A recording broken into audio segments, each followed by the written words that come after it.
Aujourd'hui, nous recevons Marwan Benadou qui va nous parler de son incroyable parcours. C'est par un petit exercice. Donc, comme tu le vois, tu es devant ton reflet, devant toi-même.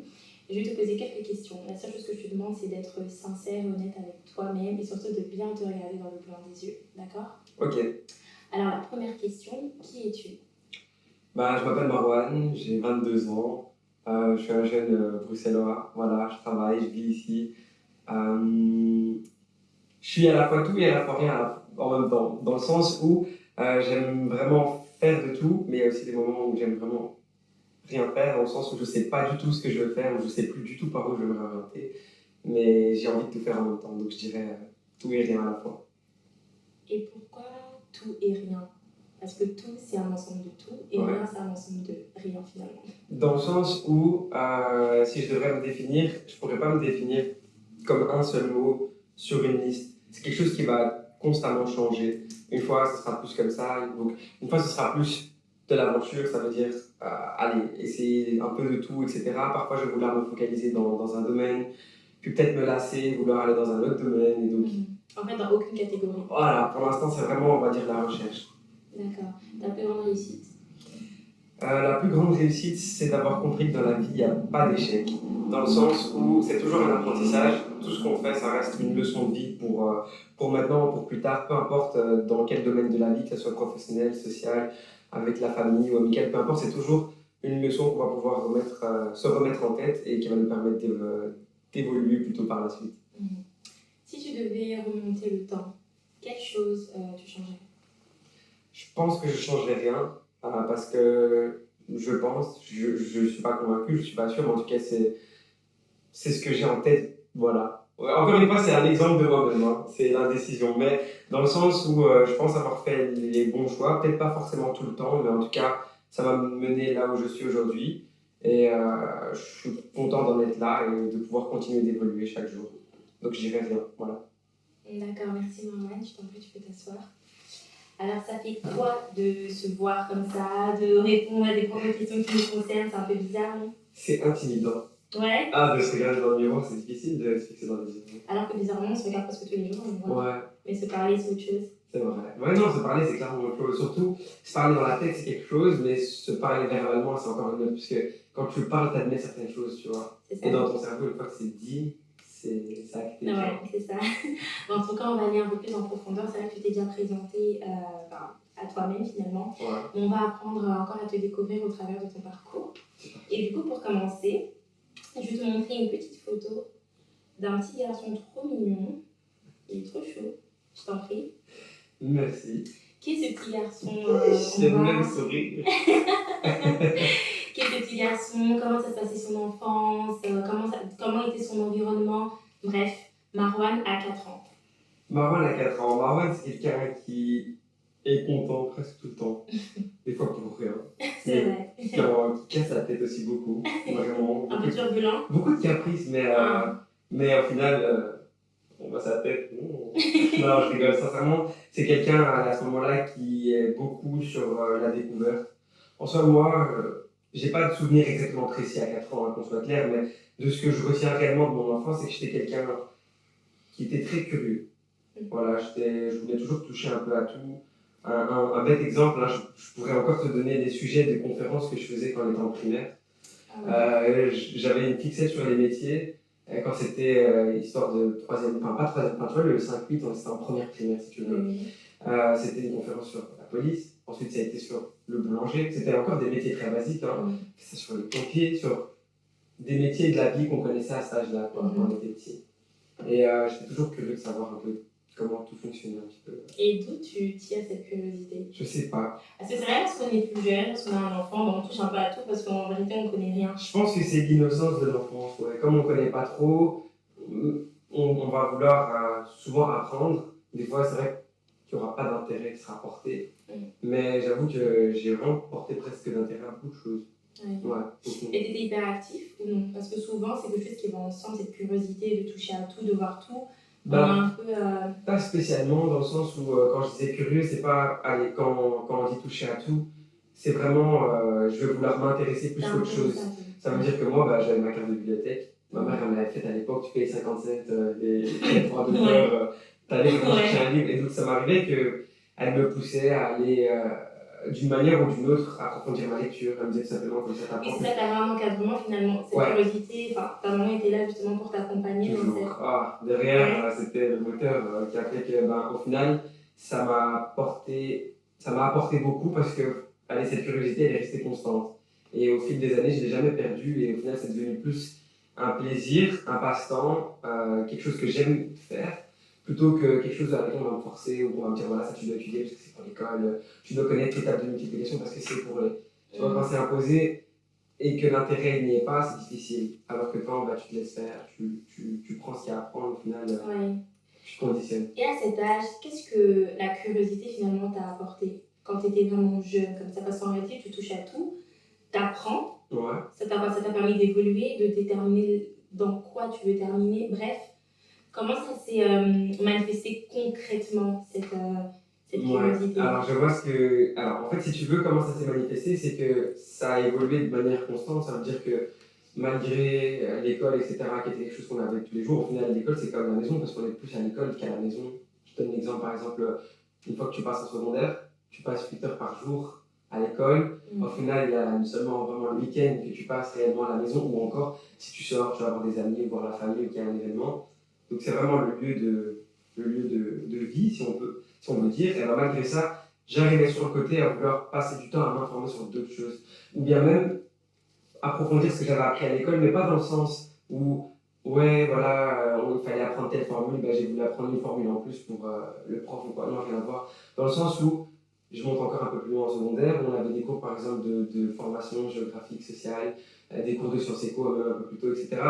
Il y avait des moments, je ne sais pas vraiment comment l'expliquer, mais des moments où, dans le cours, malgré que tu ne prends pas note, tu bavardes entre deux phrases, etc., mais que, voilà, tu entends certaines choses qui t'intéressent et au final, c'est des choses qui te marquent, je sais pas, d'une manière ou d'une autre, moi ça m'a marqué et ça m'a servi dans plein de choses.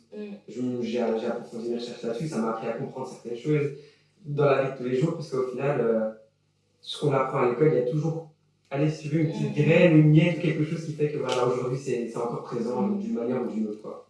C'est vrai, franchement c'est vrai, mais tu vois, quand tu parles à un jeune aujourd'hui, tu lui parles de certains cours, par exemple à l'école, de certaines informations que reçoit un peu de part et d'autre, on le prend, en tout cas les jeunes le prennent très rarement comme une connaissance juste à avoir. Souvent, on fait juste pour l'école, on fait juste pour des points. D'où tu tires cette maturité de te dire que c'est pas que pour le point, c'est pas que pour avoir une bonne note, mais c'est pour moi en fait. En fait, si tu veux, c'est la culture générale, comme on dit. Mais à un jeune âge comme ça, comment en fait, à ce moment-là, dans ma tête, je me disais pas, ce sera pour ma culture générale. Genre, c'était pas tel quel dans ma tête, je me disais, ouais, ça, je vais le retenir, ça va être bon pour moi, etc. Honnêtement, je pense que j'étais comme tout le monde, dans le sens où je prenais pas forcément ça au sérieux, mais il y avait certains moments,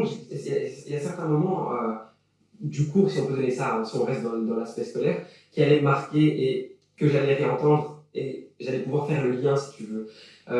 Les cours qui m'ont vraiment les plus marqué, c'est les deux que je t'ai donnés en particulier, c'est formation géographique sociale du KGS et sciences éco.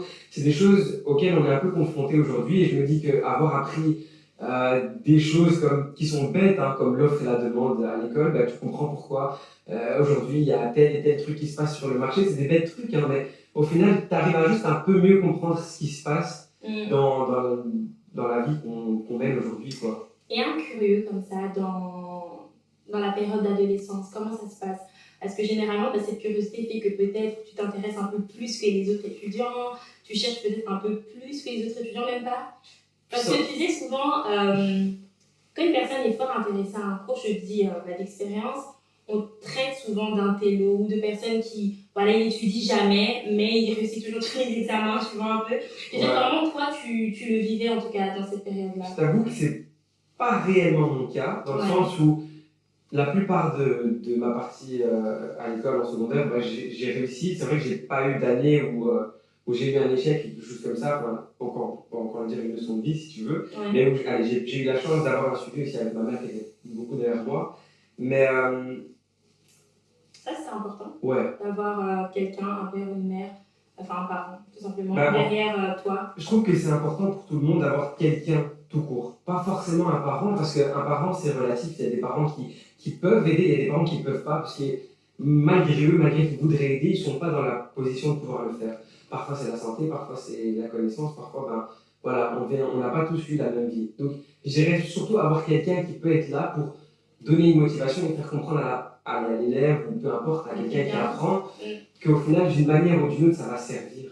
En fait, ce que tu apprends, ça va toujours te servir, parce que quand tu as la connaissance, si tu veux, tu n'es pas dans l'ignorance. Donc, en soi, c'était très, très bête ce que j'ai dit, hein, c'est un peu logique. Hein. Mais en gros, le fait de savoir, ça te permet d'avoir une ouverture d'esprit sur d'autres sujets, sur d'autres thématiques, sur d'autres aspects de ta vie aussi, sur comment tu vas réagir aussi avec les personnes, sur ton milieu social, sur ton milieu professionnel, sur tout en fait. Donc, tu disais avoir quelqu'un, donc pas nécessairement un parent. Est-ce que, une personne, un jeune, une personne qui est vraiment à cette période-là, qui a personne, comment on fait du coup pour trouver un repère? Du coup, c'est bien que tu reviennes sur ce que j'ai dit. Je reviens aussi sur mon propos, je dirais quelqu'un ou plutôt quelque chose. Pourquoi quelqu'un ou quelque chose? En fait, ça aide toujours d'avoir dans sa tête une motivation. Je donne un exemple. Hein. Moi, personnellement, je vais plus me ranger souvent du côté de la spiritualité, de la religion. Je suis musulman de confession. Je t'avoue que je vais me réconforter dans la religion aussi de temps en temps, parce que il y a plein de choses aussi dans lesquelles on peut apprendre, mais aussi ça donne des leçons de vie sur la vie qu'on mène aujourd'hui un petit peu. Donc ça va permettre parfois, pour moi, je vais vraiment donner mon exemple, d'avoir du recul sur certaines situations, d'aborder certaines choses dans ma vie d'une autre manière, plutôt que de faire le chemin classique que j'aurais fait.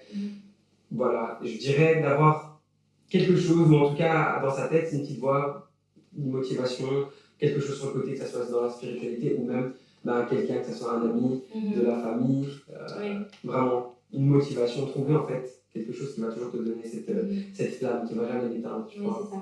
Tu parles de flamme, et c'est vrai que quand on parle souvent de flamme à l'intérieur de soi-même, ça sous-entend un peu la passion. Okay, tu as su te positionner à un moment donné, parce que c'est vrai, ok, tu es curieux, ok, tu touches à tout, ok, tu aimes tout, mais finalement, où je m'oriente, où je vais, qu'est-ce que je fais? C'est ça le problème, et je ne sais pas si c'est vraiment un problème, mais je continue vraiment de toucher à tout. Dans le sens où, tant que j'arrive en fait à me dire que je travaille et que je vais pouvoir subvenir à mes besoins, je ne vois pas pourquoi je pourrais m'interdire de faire ci ou ça. En fait, si tu veux rentrer dans un schéma classique, pour moi, dans ma tête, c'est un peu difficile de me dire je vais rentrer dans un CDI qui va faire je vais faire du 8 heures par jour ou 10 heures par jour, 5 jours par semaine. Et en fait, tu rentres dans un train de vie qui est monotone, tu vois.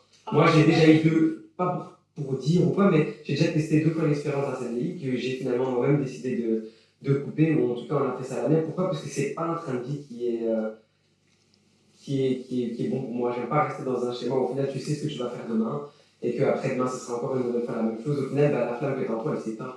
Pourquoi? Parce que tu vas tous les jours travailler, tu vas te fatiguer pour travailler, pour qu'au final, à la fin du mois, tu vas te casser la tête à te dire purée, les factures. Donc au final, tu te motives comment quand tu travailles à payer les factures? C'est pas une motivation de ouf, hein, au final. Donc, tu viens au travail avec des pieds de plomb si tu n'aimes pas forcément ton travail. Donc ta motivation, tout, et tu rentres dans un cercle vicieux négatif. Au final, tu creuses, si tu veux, peu à peu, t'attends jusqu'à mourir. Au bout d'un moment, il faut se poser, c'est sûr, mais voilà, tant qu'on a la santé.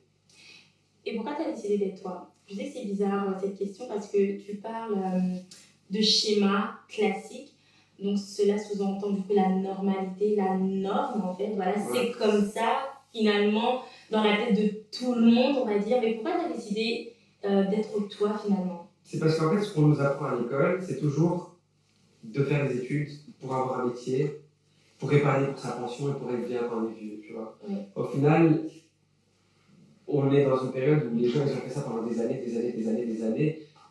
Quand tu vois qu'il y a des gens qui ont 20, 30 ans, 40 ans de carrière dans une boîte, mais qui au final, ils ne sont pas plus heureux que ça, ils n'ont pas eu forcément plus de moments où ils sont à l'aise financièrement, où ils ont plus vécu leur vie dans la panique de se dire je vais devoir payer, je vais devoir faire ça, j'aurai pas de temps, comment je vais gérer les vacances. Au final, tu as une vie où tu te fatigues plus qu'autre chose. Donc moi, je me suis dit, tant que maintenant je peux me permettre de ne pas rentrer dans ce schéma, parce qu'il y a des gens qui n'ont pas le choix aussi. Tu n'as pas le choix d'avoir un contrat. Tu as des obligations dans lesquelles tu fais par exemple un crédit, tu as une maison à payer, tu es sûr que là, tu n'as vraiment pas le choix. Tu as des obligations, tu as une famille, tu as des enfants à nourrir ou tu as des personnes à charge.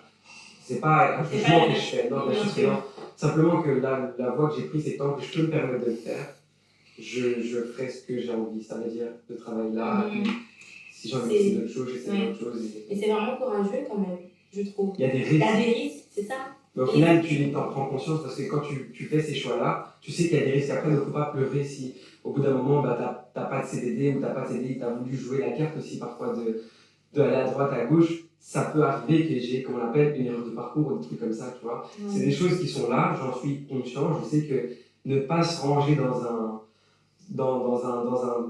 un travail, c'est risqué, c'est sûr, mais pour l'instant, je reste confiant là-dessus et je me dis que peut-être, en continuant de toucher à tout, peut-être vraiment trouver le truc dans lequel en fait, je ne me sentirais pas bloqué, mais que je me sentirais vraiment bien, dans lequel je voudrais rester. Donc on peut dire que tu n'as pas encore trouvé ta voie, je ne sais pas si je peux le dire comme ça. Plus ou moins, ouais. En fait, c'est que je ne sais même pas réellement s'il y a une voie. Enfin, tu vois, oui, j'ai pas réellement d'objectif quand je commence quelque chose, tu vois. Je me dis, je vais rentrer, je vais prendre ce que j'ai à apprendre.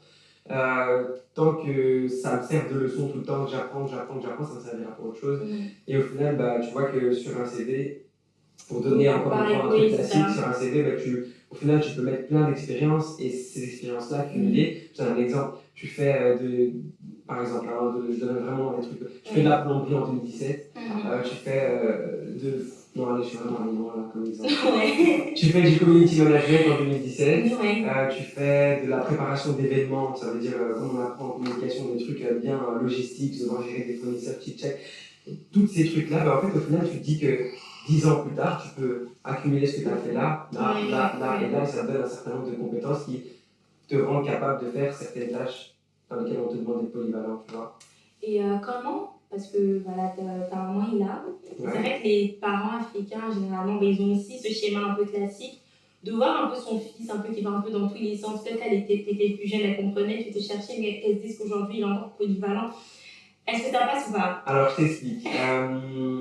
Au début, ma mère, c'est quelqu'un qui m'a mis dans quelque chose de très scolaire. Ça veut dire que voilà, les études, c'est important parce que pour la vie, c'est important. C'était vraiment ce que tous nos parents nous disent tout le temps. C'est sûr, elle a raison. J'ai fait ce que j'ai envie de dire, le schéma obligatoire, ça veut dire finir tes secondaires. Tu fais tes 6 ans, voilà. Là, tu as ton CSS, c'est de base l'éducation un peu obligée. Mais bon, ça sert. Une fois que j'ai fini mes secondaires, j'ai fait des études supérieures en informatique de gestion. J'ai duré peut-être 2 mois, puis après, j'ai compris que c'était pas pour moi. Du coup, en fait, tout le reste de l'année, j'ai profité de ce temps-là pour travailler. Ensuite, l'année d'après, je me dis, je travaille dans le domaine un peu de la communication, j'ai touché au monde de la radio, je connais un peu ci, ça. Je vais aller faire de la com. Sauf que quand j'ai fait de la com, j'ai fait le premier quadrille, et puis une fois rentré dans le second quadrille, j'ai plus trop aimé la tournure que ça prenait.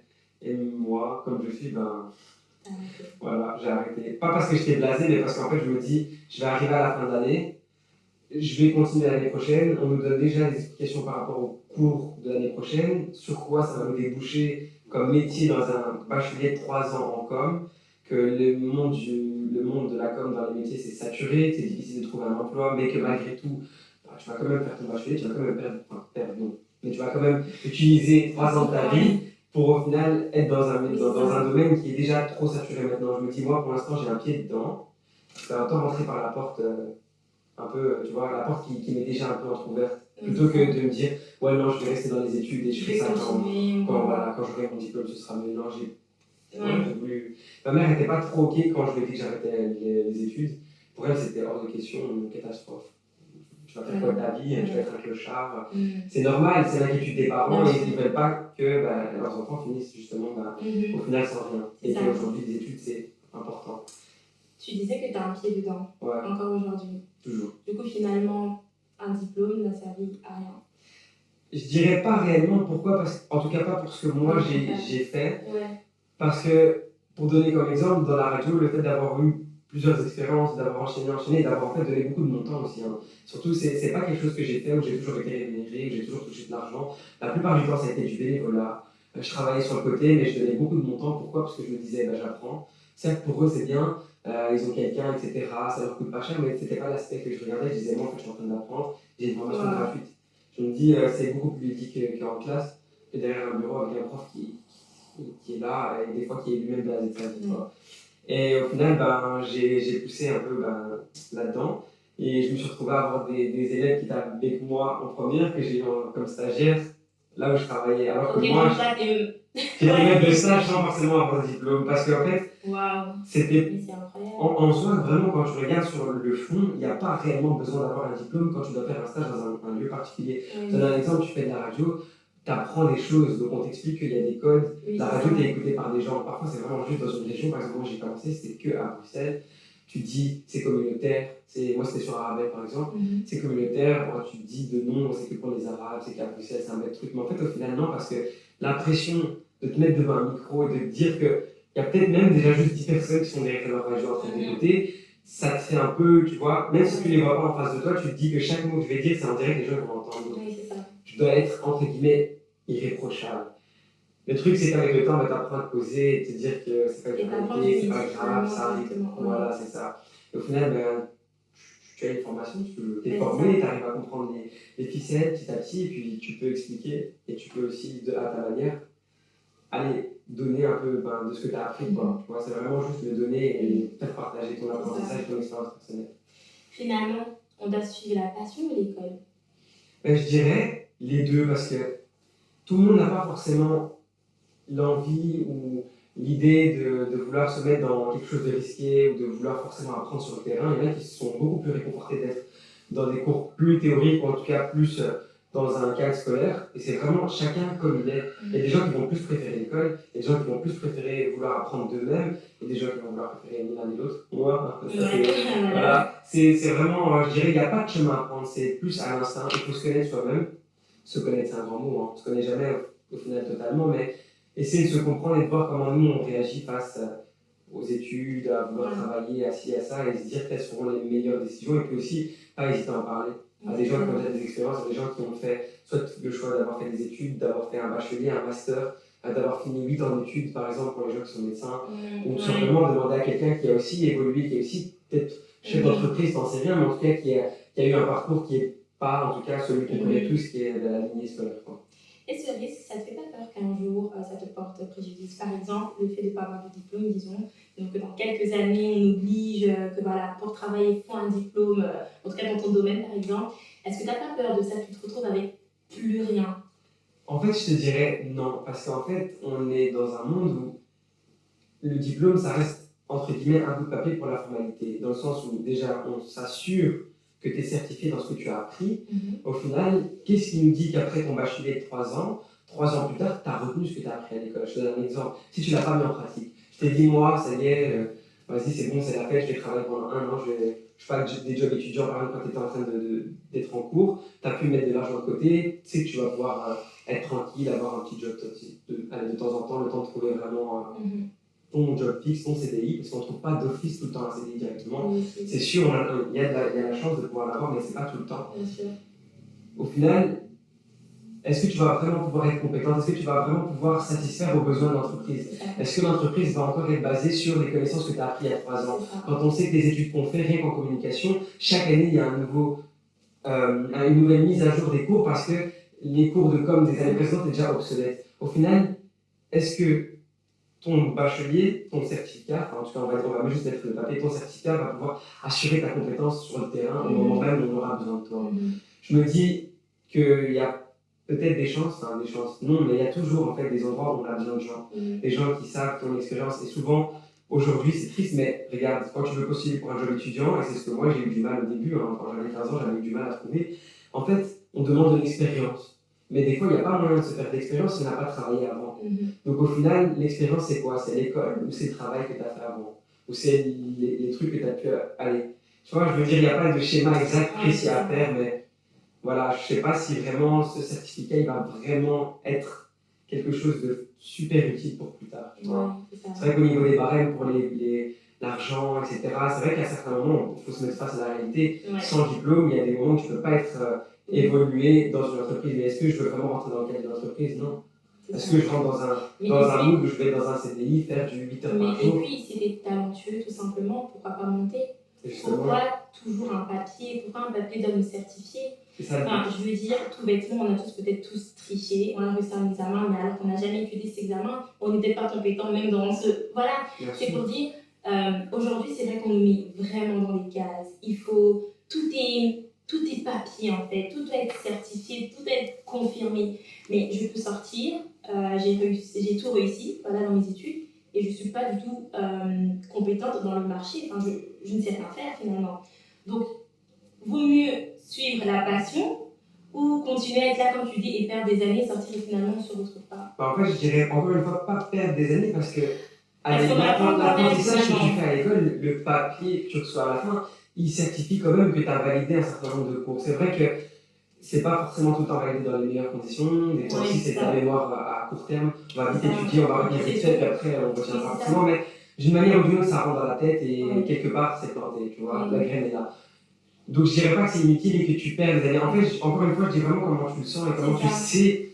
En fait, il faut vraiment savoir, entre guillemets. Donc, tu prends le risque, certes, mais tu dois dire aussi que tu peux être capable de faire ça ou est-ce que tu vas plutôt être capable de suivre. Moi, je suis par exemple pas capable de suivre 3 ans d'études. Je sais que je suis pas capable, j'ai essayé, mais en fait, je peux pas. Pourtant, il y a des gens, ils arrivent à le faire, ils finissent même 5 ans. Tu vois, chacun a ses capacités. C'est comme quand on nous explique à l'école, il y a un arbre et qu'il y a plein d'animaux devant, un poisson dans son bocal, un ours, un oiseau, une fourmi. On nous demande à tous de monter sur l'arbre, au final, de suivre le même chemin. C'est pas intéressant.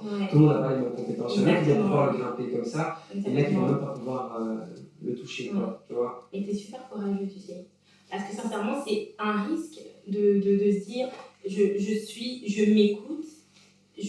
En fait, oui, je m'écoute, je me connais, je sais que je ne sens pas que je dois rester dans un parcours linéaire. Je veux autre chose. Et je continue à croire en ça, et je continue, c'est fou. Et tu crois surtout en ton talent, parce qu'effectivement, aujourd'hui, tu travailles à la radio, et tu le fais très bien. Je veux dire, tu continues à croire en ça, et je trouve ça juste incroyable, alors que demain, ça peut terminer, en fait. Mais je dirais pas, ouais, c'est vrai, mais je dirais pas croire en mon talent, parce qu'en fait, encore une fois, c'est personnellement, hein, peut-être qu'on va dire que c'est... c'est ça. Moi, je perçois pas ça comme du talent, je dirais vraiment que ça a été de l'apprentissage, que j'ai appris et que j'ai pu mettre en pratique, que j'ai appris comme j'ai pu, tu vois. Je dirais pas du talent, je dirais j'ai la manière de fonctionner. Tu sais pourquoi? Parce que tu as appris, mais tu disais que tu avais déjà un pas dans le domaine, donc tu n'avais pas fini ton apprentissage. Je sais pas si tu vois ce que je veux dire. On a parlé de papier, on finit son apprentissage quand on a le papier. Et toi, tu avais déjà un pied dedans, donc il y avait déjà quelque chose qui était là finalement. Si et tu as juste. Je veux rigoler l'anecdote, vraiment, de comment je me suis retrouvé dans la radio. Genre, le truc, c'est quand j'avais 16-17 ans, c'est des dossiers sales, sombres, là. C'est un truc caché qu'on essaie un peu d'enterrer. J'avais fait des trucs sur YouTube, tu vois, tu sais, c'était le début, tout le monde postait des trucs sur Internet, on mettait tout ça, on avait un téléphone, on était content, tu vois. Donc j'avais posté des vidéos sur YouTube et tout bêtement, il y a quelqu'un qui était chroniqueur dans une émission sur Arabelle le week-end. Donc c'est le week-end, une émission plutôt familiale où on parlait de choses qui étaient insolites, des trucs sympas, etc. Et on m'a dit quoi? Bah voilà, elle m'a dit, viens tester un jour, viens nous rejoindre. C'est comme ça que ça a commencé. Donc, je me suis venu avec eux, j'ai rigolé un petit peu, et puis dans l'aiguille, le parcours s'est fait dans la radio et ainsi de suite ailleurs. Quoi. Pour pas trop rentrer dans les détails, expliquer, parce que c'est pas super utile, mais en gros, j'ai commencé là, de base, je venais juste rigoler. La radio, c'était pas forcément quelque chose que je voulais faire dans ma vie. En soi, c'était pas, je me suis pas dit putain, je vais être animateur. Je me suis pas dit, c'est l'émotion, j'ai revu mon nom. Je me suis pas dit dans ma tête, je vais être animateur radio, je vais rester dedans, je vais faire ça de ma vie. Non, vraiment pas. J'ai touché au truc, je me suis dit, purée, c'est chouette, allez, je vais continuer d'approfondir, je vais bien. Et voilà, ça s'est fait. Et aujourd'hui, tu continues. Aujourd'hui, je continue. Et c'est sur quelle radio? Là, maintenant, c'est sur quelle radio? Voilà, félicitations. Voilà, allez, pour quelqu'un qui est diplômé, je veux dire, c'est quand même incroyable d'arriver jusque-là. C'est un peu t'as aussi un peu la pression parce que ce que tu fais, parce que j'ai fait comme radio, c'était de la régionale, et puis après, quand tu passes sur des radios plus nationales, à ce moment-là, t'as une nouvelle pression qui vient comme si tu recommençais tout à zéro parce que là, à ce moment-là, c'est pas juste Bruxelles qui t'écoute, c'est la partie francophone de la Belgique, tu vois. Et tu te dis, c'est quelque chose de renommé, c'est un nom, je vais prendre la voix sur ce truc-là, donc je vais prendre l'image de cette radio, est-ce que je vais pouvoir être à la hauteur? Et au final, on a beau vouloir montrer qu'on est serein derrière ce micro, crois-moi que j'ai les mains moites et je suis en transe à chaque fois que j'allume et que j'ai un micro, tu vois. Mais là, juste parce que tu t'es écouté finalement. T'as pas voulu suivre le schéma classique. Et c'est incroyable d'arriver jusque-là, je trouve. C'est un risque, mais pour l'instant, ça fonctionne très bien. C'est des opportunités à chaque fois qu'on te propose, et puis quand tu te donnes à 200%, même si tu sais que tu n'es pas payé derrière. En fait, c'est ça le truc.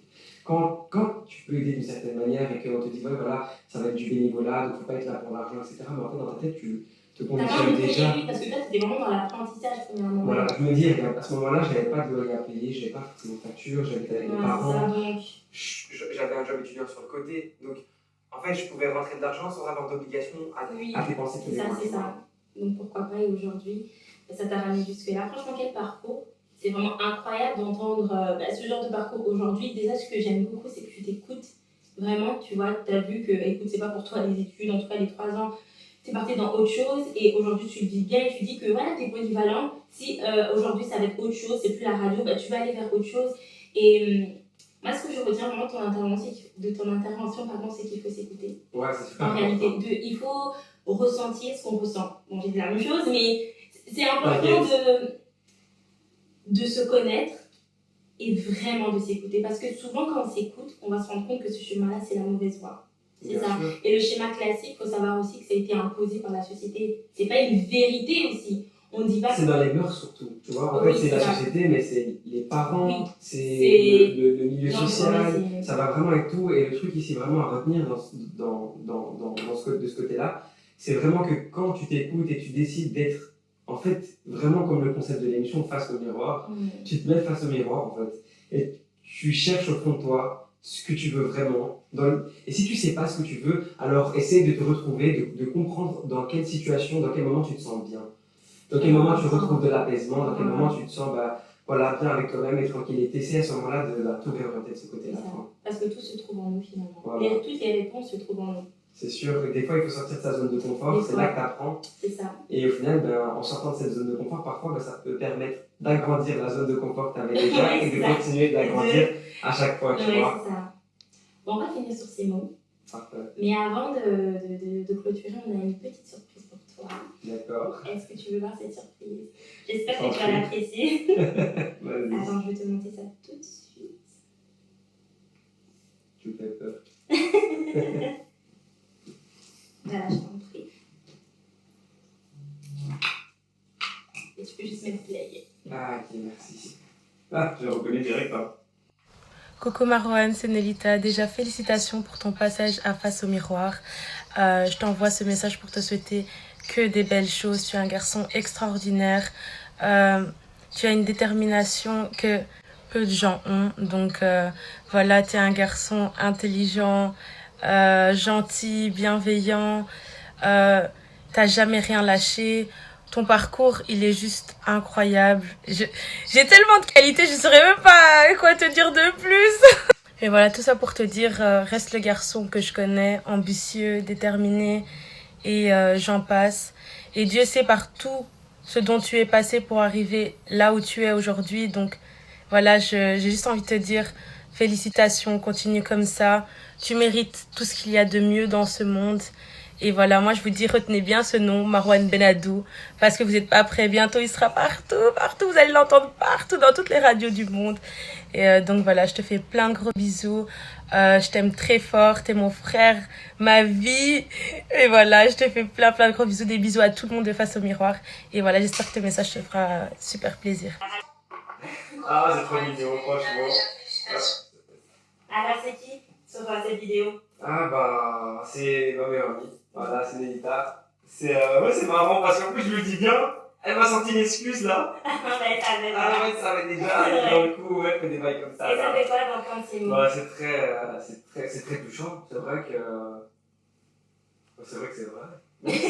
Non, mais genre pas dans le sens où je me jette pas des fleurs vraiment loin de là et tout, mais c'est vraiment très gentil parce que je trouve que c'est quelqu'un qui a compris un peu comment je fonctionnais, un peu comment je suis, etc. Donc c'est dans ce sens-là que je dis que c'est vrai. C'est que elle dit pas n'importe quoi, tu vois. Et ça me touche parce que au final, c'est quelqu'un qui me connaît bien et que voilà, franchement, c'est trop mignon.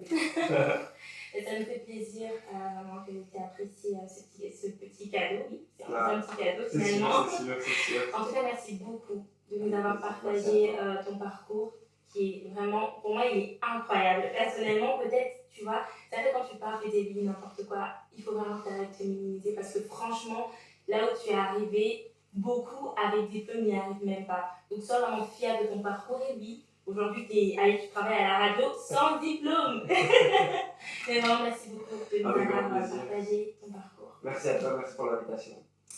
Aujourd'hui, nous avons donc reçu Marwan qui nous a partagé son parcours incroyable. Alors, en vérité, il faut s'écouter, il faut continuer l'école, il faut arrêter l'école. Bref, en tout cas, c'était le parcours de Marouane. Mais ce que nous avons compris, c'est qu'il faut s'écouter.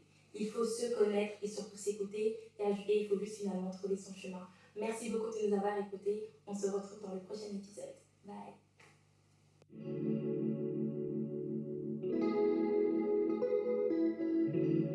S'il savait qu'il voulait pas de moi et me faire ça, qu'il connaît ma famille, j'ai présenté même à ma grande sœur, à mes nièces. Pourquoi il voulait que je sois humilié à ce point-là comme ça?